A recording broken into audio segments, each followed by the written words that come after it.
Hey everybody, it's Jay and Nick, and we are back from Pacific Raceways, our first ever trip to this track right outside Seattle.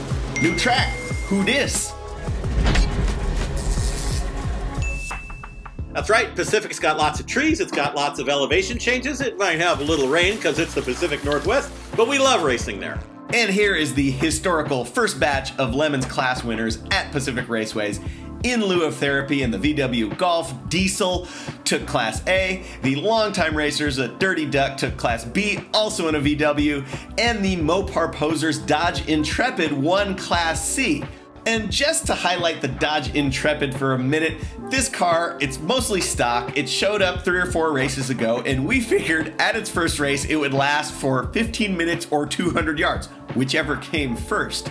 But since then, it's been flawless. It's always in contention for a class win. It's already won the Index of Effluency, our grand prize, and at this race, it dominated Class C and finished in the top 10 overall. And the team has great costumes. So the moral of the story is, get yourself a Dodge Intrepid and get yourself some costumes. On the subject of costumes, Ranger Road showed up with a bunch of bear costumes, including a giant panda, in their hand-controlled Mini Cooper, which used to be one of the driver's dailies. We're not exactly sure what the theme was other than bunch of dudes in bear costumes, but I don't think you need more than that.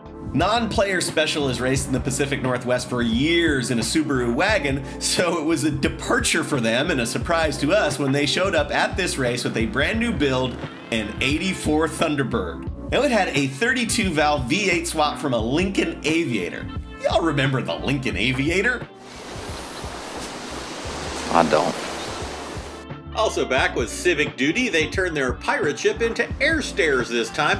Might have needed a little bit of adjustment to their driving style.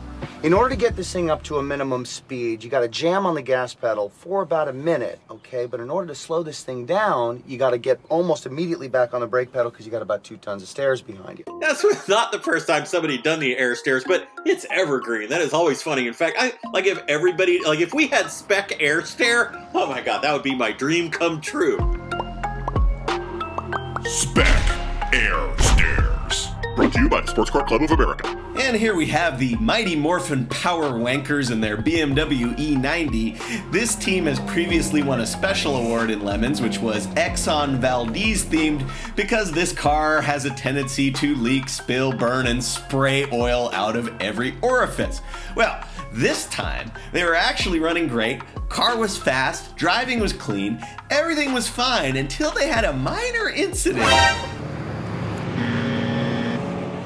So that was bad news for the Power Wankers, but not everyone was disappointed. What did you think of that? Was that cool? Yeah.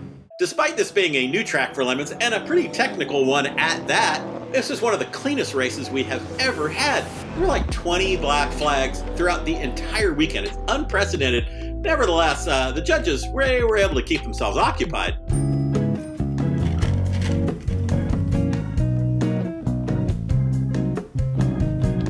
Reasons might be we had a lot of rookies at this race. You might think that's counterintuitive, but it really isn't. Here's why. Incidents are on a bell curve. Like, guys who've never raced before, they're down here. They have almost no incidents. Guys who've won the Indy 500, they're over here. They have almost no incidents. The people who have done a few races anywhere and think, oh, I got this, they're right at the top. So a bunch of newbies, clean racing.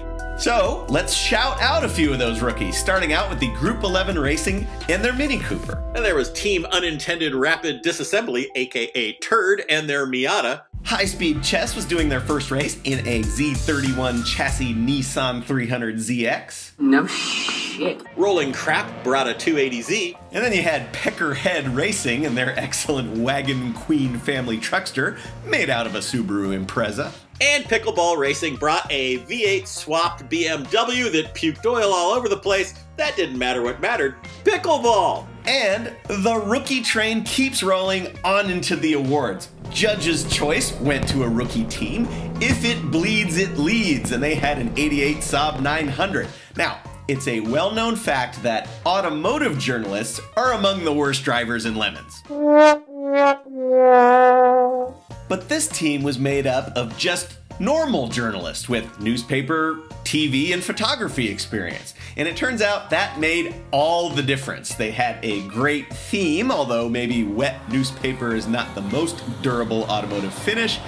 The camera they built on the hood is actually a functional air intake for the oil cooler, and they drove clean and consistent all weekend. Well-deserved judge's choice. Yet another rookie team won the organizer's choice. Slap and Tickle brought this 2002 V6 powered Mustang. Remember everybody, V6 Mustangs way better than V8 Mustangs in all contexts, especially Lemons. It didn't start great for them. Their cage failed all over the place. They really hadn't welded it into the car. Big mistake. Big.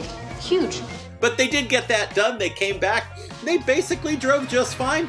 They had a little trouble. They wound up having to do the worm penalty. But other than that, they were great fun to be around. They had a good attitude. They had a good vibe. We love these guys. This is year one for us. We're coming back from now on. All right. Chip, I'm just the best there is. That's all there is to say about it. Quick departure from the rookies. We're gonna go over to the I Got Screwed Award, which went to one of our favorite longtime teams, the Blue Screen of Death, and their VR6 swapped Fiat X19. Now, there are a lot of possible engine swaps out there, and when it comes to Volkswagen plus Fiat, this one has the tendency to have a certain kind of flavor.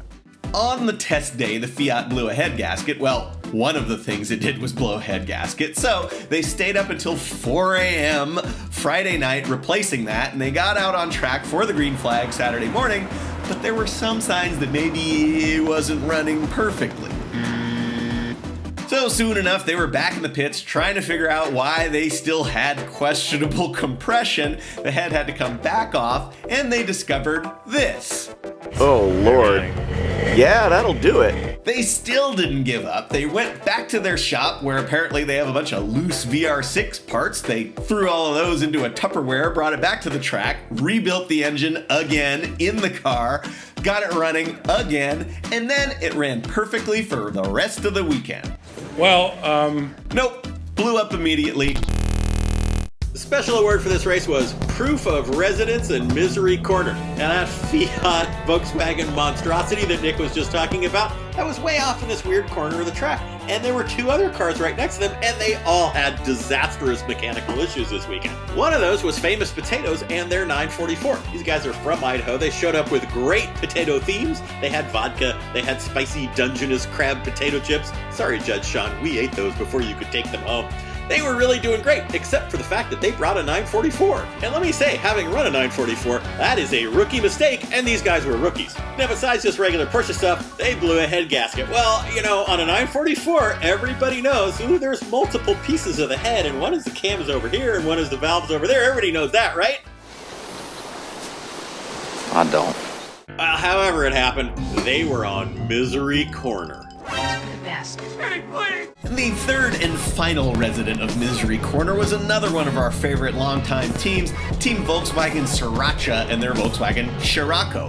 They had some kind of clutch problems, and they got some parts help from the Class B winning Dirty Duck team. Although, Judge Sean, who is a bit of a VW expert himself, pointed out Dirty Ducks run an 8-valve, the Sriracha Scirocco has a 16-valve. Those clutches shouldn't be compatible, so there was that. Then they had some problems with their fuel injectors and their Mega Squirt and the Illuminati. They fit right in on Misery Corner, so they also got the Proof of Residence Award. The heroic fix went to Taco Cat Racecar. Backward is Racecar Taco Cat, which I'm not sure is actually true.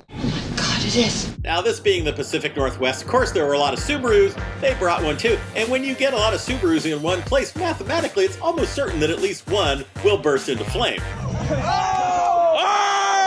That is exactly what happened to these guys during the test day on Friday. Most teams would have just given up. I mean, they melted everything from the cowl forward.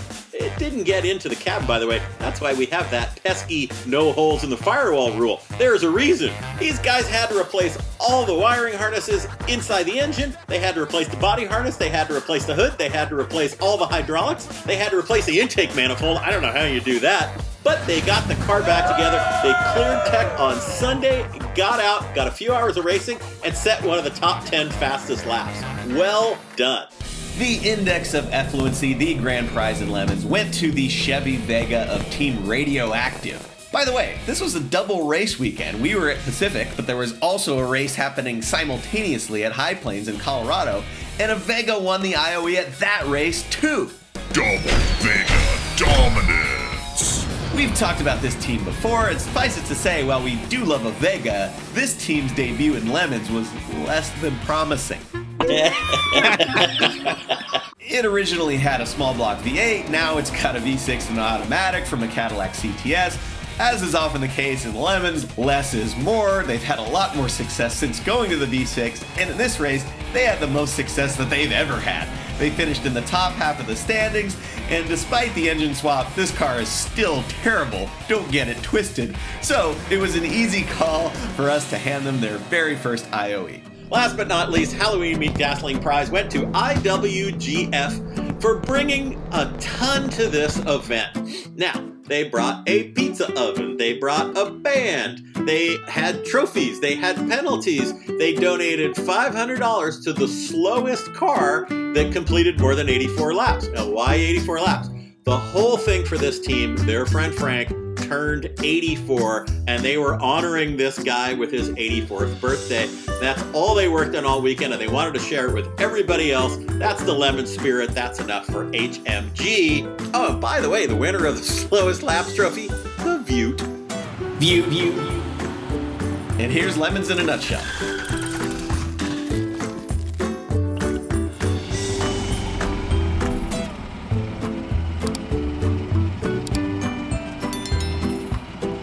Every second you don't subscribe or watch one of these videos, another Vega is sent to the crusher. Won't you help us save Classic?